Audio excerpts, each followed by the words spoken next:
మా అమ్మ దగ్గర ₹1 తీసుకుని వారం రోజులు రకరకాల పనులు చేసి తనకు బర్త్డే సర్ప్రైజ్ ఇవ్వబోతున్నాను. అది కూడా ఒక మొబైల్ ఫోన్.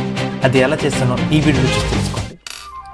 ఈ రూపాయితో మనం ఏం చేయగలను ఆలోచించినప్పుడు నాకు వచ్చిన మొదటి ఐడియా మనీ ట్రేడింగ్. అంటే తక్కువ డబ్బులు ఇచ్చి ఎక్కువ డబ్బులు నొక్కాడు. ఫస్ట్ అది కాదురా, రూపాయికి ₹10 ఇస్తావా? ఇస్తాను. నేను ఎందుకు అవును పెద్దగా 20 ఇస్తాను.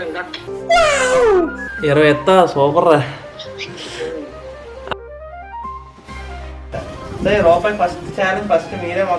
సో ఇలా శంకర్ వాళ్ళ మదర్ మనకి ₹20 ఇవ్వడంతో మన ఛాలెంజ్ సూపర్ పాజిటివ్. నేను మా అమ్మకి ఇలా ఎక్స్ప్లెయిన్ చేసిన తర్వాత తనకి ఎవరికి చెప్పకూడదని చెప్పాలి. ఎందుకంటే తను తెలియకుండానే లాస్ట్ టైం సర్ప్రైజ్ మా అమ్మమే రివీల్ చేసింది.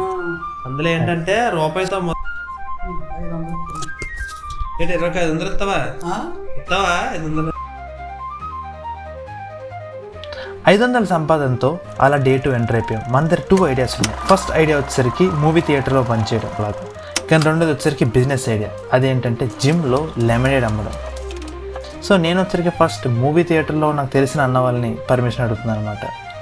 థియేటర్లో ఇస్తాం కదా, ఫుడ్ ఐటమ్స్ ఇవ్వడం, లేకపోతే సంథింగ్ ఏదో small work behind the scenes work చేస్తాను, రియల్గా చేస్తాను.